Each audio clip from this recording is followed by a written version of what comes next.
Hey guys, I'm Bridget. And I'm Ken. And we are The Fergusons. What's up? Thank you for joining us again today. We want to give a special thanks to our new subscribers. Welcome. This page is basically based on the things we've been through as singles before we got to the place of marriage. And we want to make sure that we can posture you with the things that we went through to kind of help you steer your way through this little single phase that you're having and get you set up so that God can give you your heart's desire. So today's topic is how to date in 2022. Because you know, dating now is totally different from dating back in the day. What you think? Definitely. Yeah. So we're going to give you some tips on how to date. Of course, I'm going to have story time and tell you what I did so that you don't have to make that same mistake, because that's why we're here, to help you. If I've already done it, you don't have to go through it.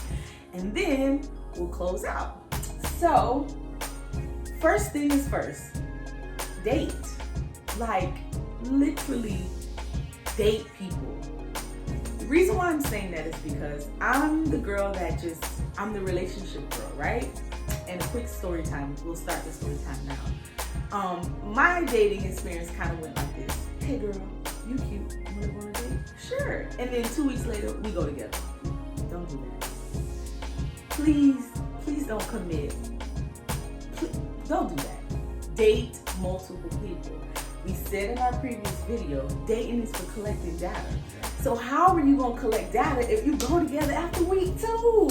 That's what I messed up at, y'all. I'm talking about in relationships for 4 years, then another relationship for 3 years, then I gave somebody 7 years and no ring, nothing came up out of it but heartbreak and pain because I decided to commit without even collecting the data that I needed. So I want you to be a dater. Now, let me be clear. Dating don't mean have sex. Because I know you.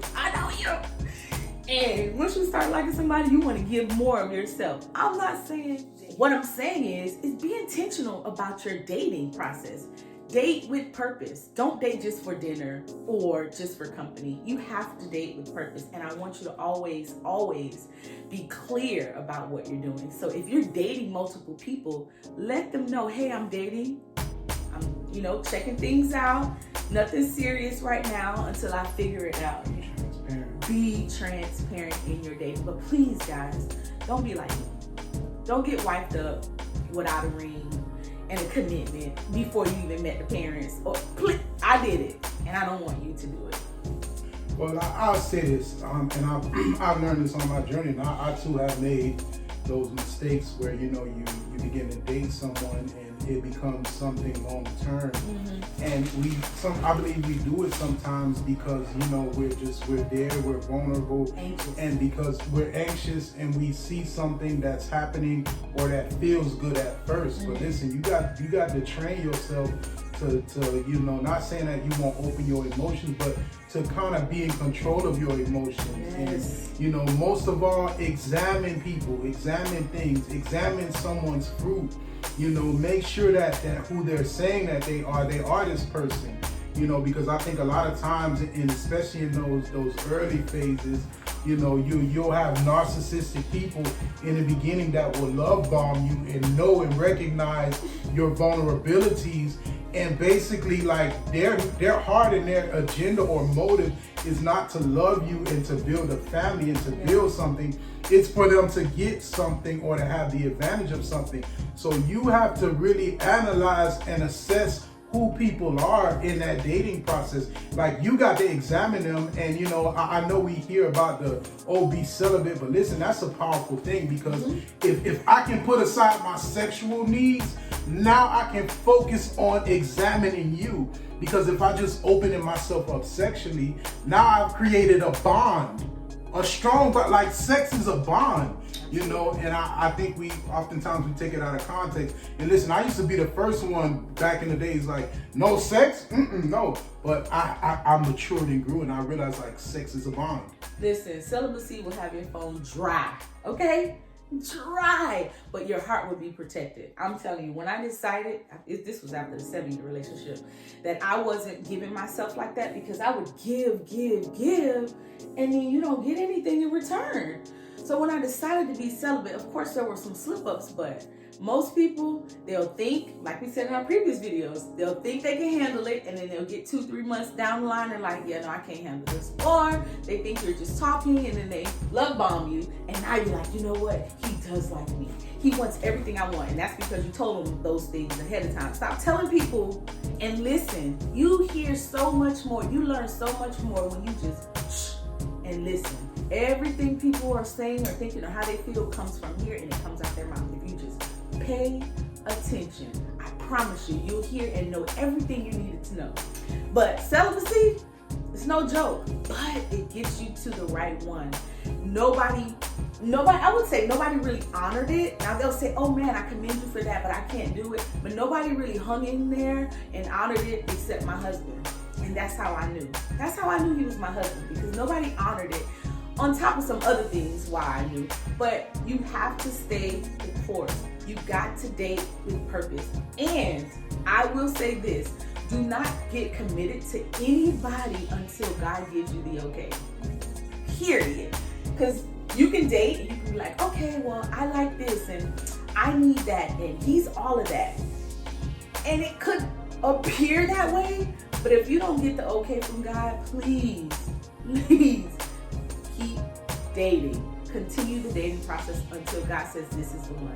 And the prayer that I always like to use, and be careful, like we said in our other video, is when you're with somebody, when I used to use it when I started to like really like that person, I go straight on my knees. Okay, Lord, if this is for me, then allow it to happen. But if this is not the man you have for me, take him away. And that prayer is so powerful because it will be 24 hours and the person is gone. And I was like, really, Lord? You couldn't give me a little couple of more days? You just gonna snatch him away? But you know in your heart of hearts. And so the reason why I'm pressing you guys to date is because you learn so much about yourself in the dating process, and you learn so much about what you need, not necessarily what you want, because the package may be the wrong package. You know what I'm saying? I remember having a conversation with one of my friends, and he used to be like, man, I want to be married and I need this. I'm like, so what do you need? He was like, she got to be red with a small waist and a big butt. I said, but what do you need? Those are physical things. Exactly. Like, what do you need? And he's like, I just told you. I'm like, but the person that you need can be in front of you that's chocolate and a little thicker, and you miss it because you worried about the physical things.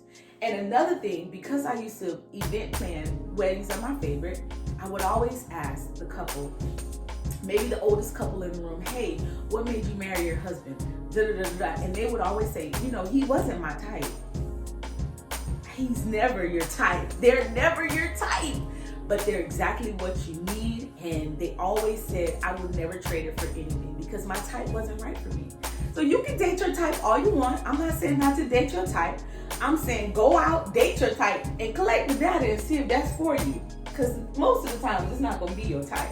But they're going to love on you hard. For real, yeah, and they're going to be the one you need. And they're going to be the one to help you push to purpose. You know what I'm saying? So it's what's important to you in this season. You know what I'm saying? You got anything else to say, babe? Yeah, I would say that is so true, and it's so potent because I'm just, you know, seeing like people in relationships, in marriages where like they didn't really take time to really examine and know that person. And I think the sad part is like sometimes because you think you're in love or love is there, like you're missing some red flags and some things that are indicative that the person need to be worked on. And really marriage and relationship wasn't what they needed at that time. So they're with someone, and you know, people see, and friends sometimes they see the dysfunction, but you know, you'll ask yourself like, okay, why she don't see what's going on? Why she don't see him? Like, she gotta know he out there creeping and he got these type of issues. But you know, again, don't get yoked up in it. Don't get entangled in it. Take your time, you know, be a fruit examiner, examine people's fruit, you know, realize not just what you want, because there's a difference between what you want and what's going to cause you to grow, what's going to be effectual for your life, for your ministry, for your business. And I see too many people in relationships that, like, you already dysfunctional. Now you done adopted someone into the aura in the realm of you who's also dysfunctional. Now both of you got the blind leading the blind. So just be careful, be mindful, examine, just as my wife said, collect data, be a data collector. Don't go blindly. Please. Don't go because there's a feeling or an emotion, don't go because there's an intimate physical bond. Yeah, that's important. So we hope this helped you. If it doesn't apply to you and you got this tool, cool. Send it to somebody else. If you want to talk about what you've been through, or have some comments, comment down below. If you liked it, like this video. Let's have more conversations about what life really looks like. And to keep in mind that while you're dating, enjoy your life too. One more nugget. I remember a pastor saying that it is better to date. It is better to marry in your 40s. And when he said it, I was like 25, and I was like, Wisdom. I ain't doing that. What you talking about? Why do I gotta wait till I'm 40? It makes sense today. I have traveled, I have laughed, I have dated myself, I have lived on my own. I know what it is to be single and happy, so I appreciate this. And I've also endured some hurt, so I appreciate the man that he is, because I know what it looks like to date a man who's not of his caliber. So date. Men do it all the time, ladies. Date. It's okay. You don't have to get locked down. So we love you. We hope this helped you. We pray that you will get the strength and the courage to be okay with a dry phone, to be okay with collecting data and loneliness, to be okay with, okay, he's not the one, and really waiting on what God really has for you. I'm telling you, you will not regret waiting on God. So until next time, bye.